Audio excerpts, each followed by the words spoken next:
Hey Crafty Mavens, it's Vanessa here, and I am coming to you with my very first process video for the Crafty Mavens channel.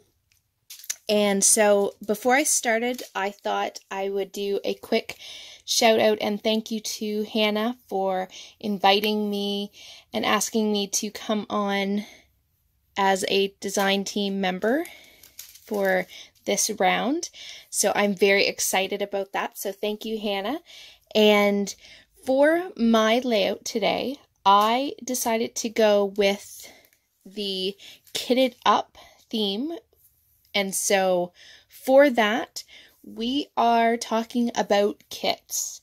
Now, for me, I have been scrapping for a long time, and I have been a part of several different company kit clubs over the years. So probably if you name it, I've probably been a subscriber to one of those kit clubs, at least for a period of time. But over this last probably 2 years, I've taken a break from kit clubs. And for me, there was a big financial reason, but also when I really looked at my stash and looked at my supplies, I really started to take an inventory and I really realized that I had so many kits that I just do not use, or I had not even used ever. And on top of that, I had become more of a shopper instead of a scrapper. And so this last probably 2 years, I think I'm going into sort of my 2 years now, I have really started to make my own kits. So a lot of the kit clubs that I was in, I sort of broke the kits apart and put it in my stash. And then now from my stash, I've been creating, whether it's a page kit or a kit that I'm going to use for a month, I've been doing a lot of my own scrapbook kits because I like the way that it lets me feel like I'm getting something new because I'm pulling stuff out that I haven't used or haven't seen in a long time. So it's almost like getting new product. I am able to put my own combinations of what I like together and make my own kits. And so when I started my YouTube channel, if you've watched any of my process videos, you pretty much have seen that nearly every month I have, at the beginning of the month, shown a homemade kit that I've put together, and that then during that month, I do my best to either try to kill it or to at least make 4 to 5 layouts that month with that kit. And so what I thought I would do is I had a kit that I put together in October, and life got really crazy busy. And so I didn't get to create as many layouts with it as I had hoped. So what I thought I would do, since I have the theme of kitted up, I thought that I would pull from that kit some supplies and then create a layout. So the first thing I'm just doing here is I'm just going to go through and show you what I have that I pulled from that larger kit. And I will actually have the video to my channel where I show what was in the whole kit linked below. So if you want to check that out, you can. But I'll show you what I pulled for this layout from that kit. I did add a couple of other things from my stash just to go along with the theme for this month, which is to use stamping. And so I pulled some stamps in and just a couple other little things that I hadn't put in the original kit. So I'm going to go through really quick and show you what I have pulled for this layout. And then what I'll do is I will jump over and do a voiceover for the actual layout process of how this whole layout came together. I will let you know as well, once I flip over to the video for the process, I will show you a quick photo of the sketch that I am going to use for this layout as well. I did decide to pull and use a sketch, so I will have the link for that as well down below, so that if you want to use the sketch, you can feel free to do that as well. So really quick, I don't want this to be too long, I did pull some sequins, so I have some Spiegel Mom scraps for a reason. I have just some other sequins from my stash, and then I have some of these sugar dots. I have a few random chipboard pieces that I thought I may pull in. This is a die cut from, or a piece of ephemera from the Good Vibes ephemera pack that I actually built the whole kit around, so I grabbed a piece of that. I have a few pieces of wood veneer and some hearts and a camera. I have a washi tape, which is navy, and then there's a white star. I have some black thickers. I have the Maggie Holmes Chasing Dreams stickers. I have my photos. I have a doily, some Tim Holtz word stickers, 2 pieces of 6x6 paper, which are both from a Dear Lizzie, and I cannot remember the collection. I think it might be Documented collection from Dear Lizzie. I have this wood grain from, I believe this is from a Jen Hatfield paper pad, as well as this blue and white stripe from a Jen Hatfield paper pad. And I have a piece of white cardstock. I'm not sure if I'm going to use it, but I pulled it. Now, what was not in my kit originally that I did pull in was I did a cut file on my silhouette. So I'm going to pull this cut file in. I will also try to link below the cut file if I can find it. It's one from the Silhouette store, I believe, so I will try to link that below. I pulled in some navy thread and some white and silver twine, which I might possibly use. I also have pulled in a piece of tissue with a whole bunch of text on it. I believe this is Tim Holtz.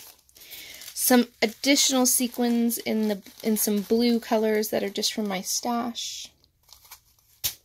And because our theme this month is to use stamps, I pulled in 2 stamps. This one is Hampton Arts.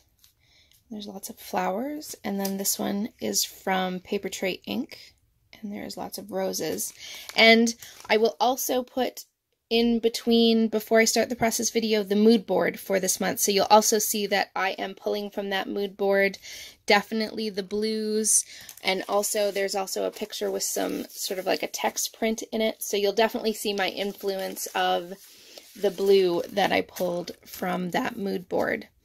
So with that, guys, I am going to jump over and go ahead and start the voiceover, and we're going to put this layout together.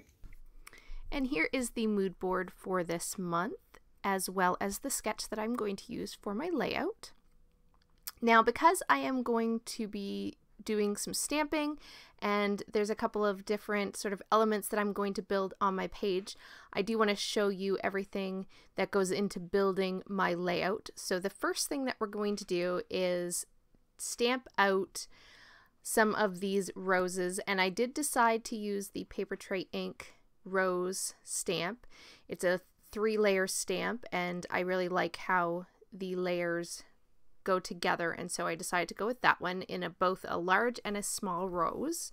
And so you just see I'm going to stamp out here this first one on camera, and then I do go off camera and stamp out multiple large and small roses and then fussy cut them out. So I wanted to just give you an idea of how this layering process works, and I can tell you that if you don't own one of these stamp platforms and you like to do layering for stamping, I highly recommend having one of these stamp platforms, whatever brand.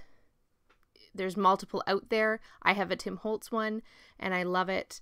But any brand, these stamp pads are great. They make it so much easier to line up the stamps and get them exactly where you need them. And if you notice, it also allows me to stamp that stamp multiple times and have it in the perfect position every time, which is huge. So for these roses, I did decide to use 3 different blue inks from my stash. So I have 2 Stampin' Up and 1 Hero Arts. And I did show all the colors at the beginning, but if you missed it, just let me know in the comments and I can definitely tell you what colors. I believe one was Night of Navy, and I forget the other two. But if you want to know, just leave me a comment down below and I will let you know. So there you see, I just showed you two that I had cut out. And so after I finished fussy cutting those, I did decide that my silhouette cut needed some color because it was white on white, and I did not want, you weren't able to see the numbers the way it was cut out. I generally do most of my cuts on white cardstock, and then that way I can color it just like you see me doing here. At first I thought about painting it with the paintbrush, but then I decided I really like being able to decide where the color is going to go, and so I sprayed it on and then just went and put some color on my mat and spread it through. Lastly, I just took that same Deep Blue Sea Shimmers paint and I put some splatters on my background. Now, while my background is drying, I did decide to go ahead and just matte my photo. This is where I'm using that Tim Holtz tissue, and I'm just going to do a simple, just a very small matte, so you really just get like a little bit of texture around the edges with that tissue print. And I like it. It just adds just a little bit of interest, but doesn't take away from, you know, anything else that I have on the page. I am going to also take one of those 6x6 pieces of pattern paper and use that as a second mat behind my photo. Originally, I had two photos chosen for this layout, but I did decide to go with just the one. It tells the story just as much as having the two, so this is going to be a one photo layout. And this photo is actually a picture of my daughter, and she's probably about 3 in this picture, and let's just say she was well versed in how to use a computer and a mouse and a keyboard at a very young age. So she used to get a limited amount of sort of computer time, I guess you could call it, and she had a little learning game that she loved to play on the computer. And so this was a picture of her one day sitting at the table and playing. And so I wanted to document it because it was pretty cute. Both my kids are quite tech savvy, so I thought this was a pretty cute picture of her when she was little. And now that my background is dry, I have gone ahead and just mounted my wood grain paper on that blue and white stripe. And then what I'm going to do here is I'm just going to lay out the entire layout, and I'm following the sketch, the concept of the sketch pretty closely. Obviously I don't have gears and things like that were in the original sketch. I'm using flowers in this case. And I'm going to follow, like I said, that sketch pretty closely. So I'm going to go ahead and I'm going to lay everything out. I am not going to glue it on camera. I'm going to do that off camera so you don't have to sort of watch the tedious, you know, gluing process. But I wanted you to see how I take, and I'm, like I said, following that sketch, and I'm just going to lay out the entire, all the main pieces, I guess I should say, on the layout, just as you see here, and then I will glue them off camera. So I wanted you to get an idea of this is how I build my page. Here's everything laid out, and then when I come back, I am going to put some finishing touches, but here is sort of the bulk of how everything is going to lay down on the page. And I do have my title there, which is called Smarty Pants, because she's a little Smarty Pants. And so here, after I fiddle around with these flowers, I'm going to jump off camera and glue everything down after I clean up a little bit. Oh, I do decide to also, I'm going to grab a couple of these stickers from the Maggie Holmes Chasing Dreams. And as you can see, I'm going for that very blue, white, and sort of wood grain colored theme for this page, which is very reminiscent of the mood board. And there you see, I just said I'm going to go glue all this down. I also, after I glued everything down, I did type up my journaling on my typewriter, and there you see it. I'm putting it down now.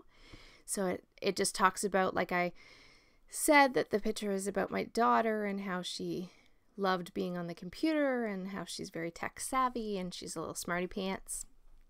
And so I'm just going to finish building this cluster up here now that I have my journaling on my journaling card. And so I am popping up some of my elements with some of this fun foam, and this is just the cheap stuff that you get, and mine does not have adhesive on either side, so I just use my sticky back tape and put some adhesive on each side of the fun foam. I also am taking these wood veneer and the chipboard pieces and applying some glue to all of those.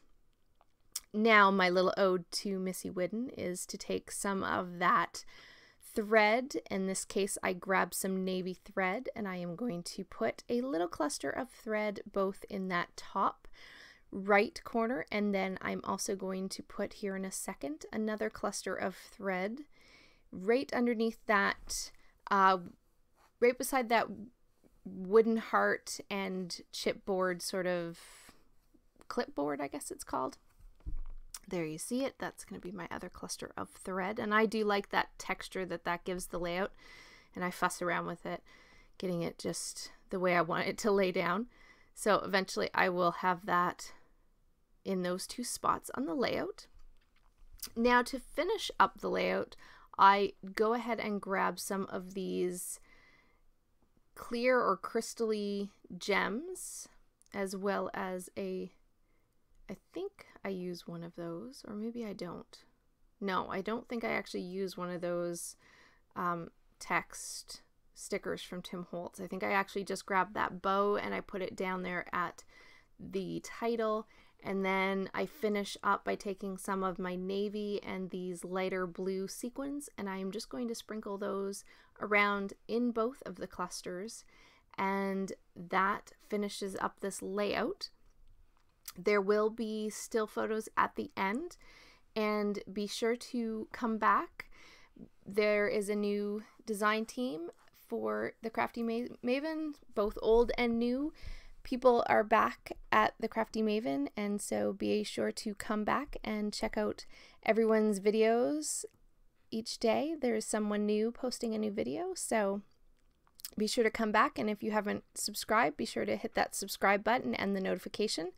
And again, if you are wanting to see more videos from me, I have linked my channel below as well. So I will leave you with the pictures of this layout, and I will catch you on the next one. Have a great day, everybody. Bye-bye.